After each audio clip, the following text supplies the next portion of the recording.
My name is Toussaint, and I'm your host here with Citizens of Reality. I'm here introducing a very talented young lady by the name of, and if you will, Daija Ginyard. You are a portrait artist? Mm-hmm. Okay, what made you choose portrait art?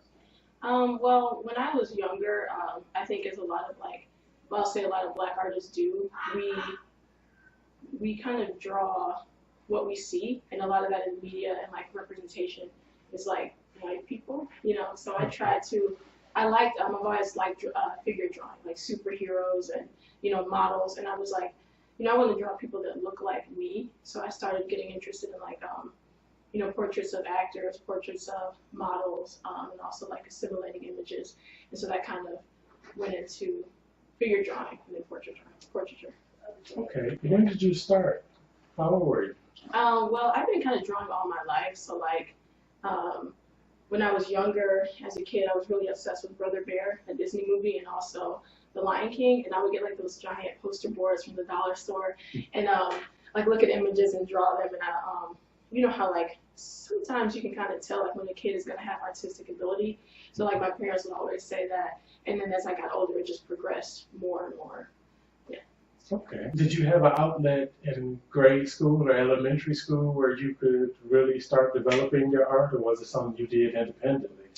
Well, in school they always have art classes. I remember specifically when I was in middle school, I had this art teacher named Miss Livingston, and I remember she gave me the opportunity. We had this really large canvas, and I remember I did a Captain America and the Falcon painting, and she put it it was really big. It had to be maybe, I don't know, maybe a 4 foot by 4 foot canvas. It was big, and I remember that was the first time I had ever worked really large. And she put it in one of the hallways in middle school. So that was in middle school.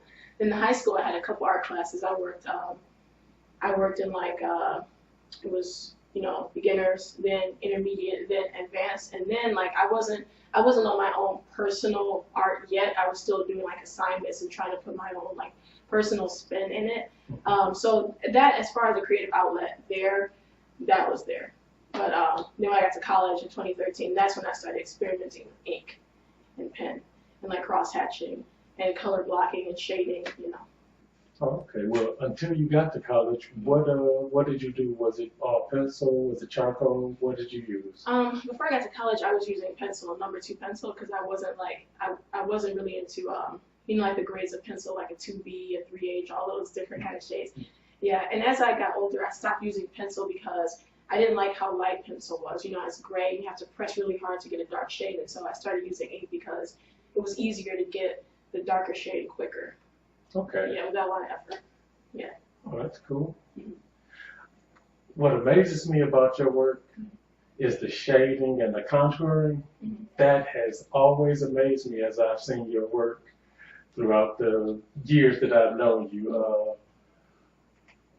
When you got to college, what courses did you have to take in order to pursue art? Well, when I first got to college, I was actually a marketing major because I'd always wanted to mix business with art.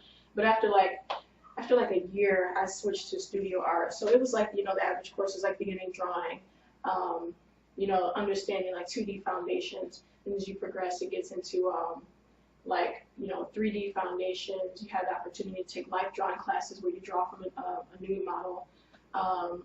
A bunch of other courses, all related to drawing. I can't remember exactly the titles, but everything that you can possibly learn, perspective and shading and like you said, contouring and all that kind of stuff. Yeah. Okay. Yeah. All right. How are the gallery shows going? Well, I had my first show in March at Lawrence Street Gallery in Ferndale. That show was really good. My professor actually got me that opportunity with a student that had graduated from OU. Currently, I was trying to get into the Baltimore Gallery in Detroit. I'm still waiting to hear back from the owner on how that's going to go. I'm also looking into a few smaller art shows in Detroit. So, fingers crossed, I guess. Yeah, fingers crossed. Okay. Well, I guess instead of holding everybody up from seeing it, let's actually take a look at some of your work. This piece here, right here, It's called Her Rising. Basically, it's based off of Yara Shahidi from Blackish and Grownish. I had really been into like The Martian with Matt Damon, that movie from 2015, and I was also into Rogue One, the Star Wars movie, and I like movies like that. Like I love space and like time things, but I really also love Afrofuturism, which places Black people in like science fiction, which is like an arena where we really get to see ourselves. So I kind of imagine like one is like, oh, what if she's an astronaut? She's about to go off to space. You know how astronauts have their official portrait. So I thought I wanted to do something like that. So like she's got her suit on and she's holding her helmet. And then in the back originally it was going to be Mars, and I was going to spray it with some red paint. Then I decided against that because I just like the black and white and brown of it. Yeah. Okay, I like that. It actually looks like a new moon. Mm-hmm. Yeah, that's cool. And the larger piece that's on the right, I know you said it wasn't completed. It's still a work in progress. What is the symbolism on the forehead? So the symbolism on the forehead is like it's the Hinduism symbol for like the universe and creation and life. And like when I was doing sketches for this piece, I wanted to have like a being that it's kind of like these little rocks here. They're not all the way done, but she was going to be like, I called it gravity. She was going to be like making the rocks levitate, and there was going to be a large asteroid behind her. So it's kind of like she's like, I guess you can say, the creator of the universe, or a goddess, or like a space being, something along those origins. It's not exactly set in stone yet. Okay, now we have a few more pieces of yours. The one on the right looks like a self-portrait or self-portraits. Is that what they are? Yeah, the one on the right was actually my very first self-portrait that I did for my class last September that I had at the Open University. My professor, I was going to do something that was like illustration and cartoonish, but he like pushed me to do a self-portrait, which is something that I rarely do. So instead of doing like one of myself, I was originally going to do 3, but I didn't space it out well enough, so it ended up being 2. But the title of this one is Reflections, and I really like that because it's like me on different days at different times. Like one up there like it's just normal, and then the other one it's like my hair is back, and I like that. It's like reflections and like phases, and what I mean, like the passage of time. Like I really like that one. Is there a reason you didn't include eyes? Well, again, that's my thing. Like, that's one of the things I do. I always, like, everybody that asks me why I don't do eyes sometimes is because eyes can either make or break a portrait. So if you put pupils in there, they can either make it complete or make it look whole, or it can mess it up really bad and you can't go back and fix it. So sometimes it's better that I just leave it blank. Okay, and the piece in the middle. So the piece in the middle is called Deep Sea, which is spelled S-E-E. I used Jaden Smith as a model. For this one, I had been looking at like images of people with their heads in fish bowls. Of course, it's not something that's like physically possible to have your head in the bowl with fish inside, but it's cool imagery, and to me, it kind of looks like like you're in a daze or you're in the fantasy world. You're not really like in real life. And I also wanted to include like some aquanaut imagery, which is like another avenue and arena where Black people, we don't see ourselves deep sea diving all that much.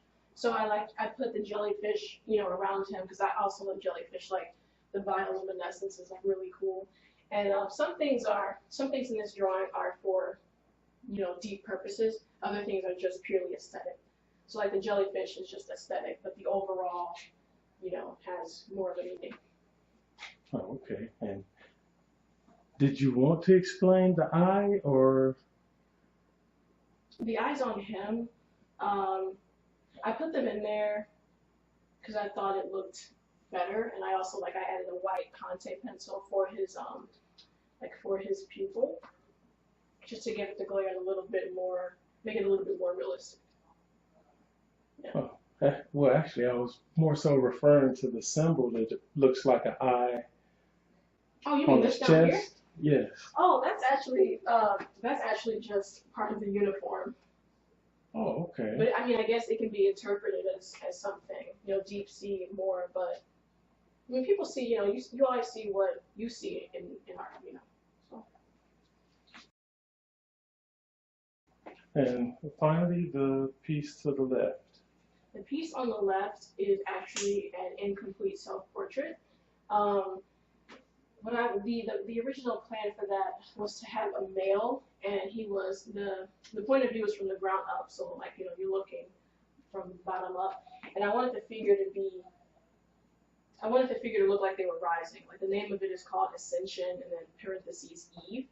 So I wanted it to look like like I'm rising, I'm moving up, and so I took a picture of myself. I had my iPad on the floor, and I took a picture of myself from the bottom up. And so I just had like my head raised, and my hands like this. And my hand actually is like my favorite part of this, and also the color blocking on the thighs right there.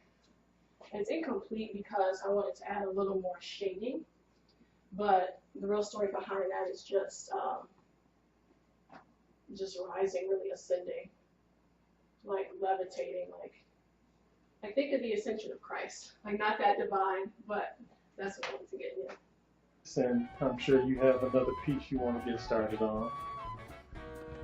I'd like to thank everybody for viewing, and if you'd like more information about our work, details will be included at the end of this video so that you can get in contact.